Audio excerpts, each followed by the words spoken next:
সন্তানের সামনে মনের ভুলেও আপনি এই তিনটি কাজ করবেন না। যদি মনের ভুলেও সন্তানের সামনে এই তিনটি কাজ আপনি করেন, তাহলে আপনার সন্তান দুশ্চরিত্রহীন হবে, আপনার সন্তানটা লম্পট হবে এবং সমাজের মধ্যে বিশৃঙ্খলা সৃষ্টি করবে, আপনার সঙ্গে অবাধ্য হয়ে সে বেয়াদবিতে লিপ্ত হয়ে যাবে।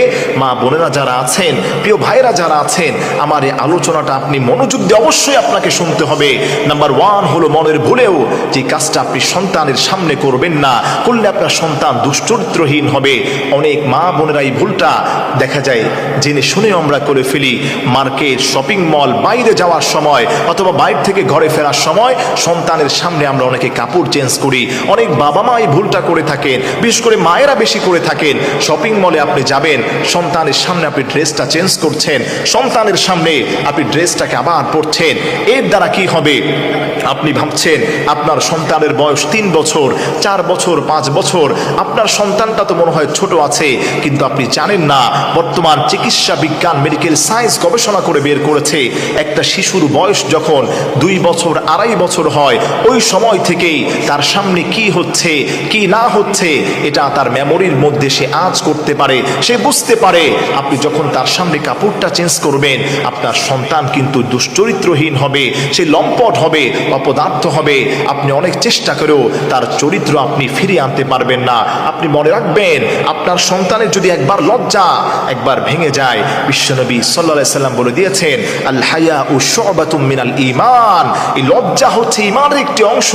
যার লজ্জা নেই তার মধ্যে ঈমান নেই, আর যার মধ্যে ঈমান নেই সে তো জান্নাতে প্রবেশ করতে পারবে না। এজন্য আপনার কারণে যদি আপনার সন্তানটা লজ্জাহীন হয়, তাহলে কিন্তু তার মধ্যে ঈমান থাকবে না, এর পরিপূর্ণ গুনাহ কিন্তু আপনার হবে।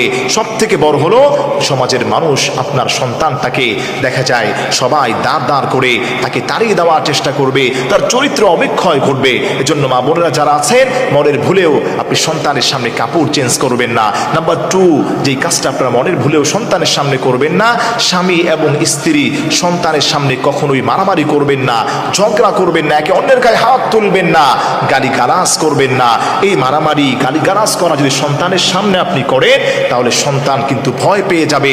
ছোটবেলা থেকে যদি তার অন্তরের মধ্যে একটা ভয় থাকে, দেখবেন সেই সাহস নিয়ে পড়াশোনা এবং সাহস নিয়ে ভালো কোনো কাজ সে করতে পারবে না, তার জীবনে কোনো ডেভেলপ সে করতে পারবে না। এজন্যই অবশ্যই আপনি যদি গালিগালাজ করেন, আপনার সন্তানও কিন্তু এটা শিখে ফেলবে। স্ত্রী গায়ে হাত তোলেন, তাহলে কিন্তু আপনার সন্তান ওটা শিখবে।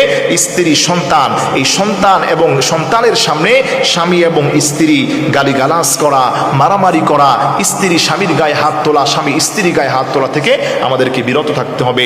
নাম্বার 3 হচ্ছে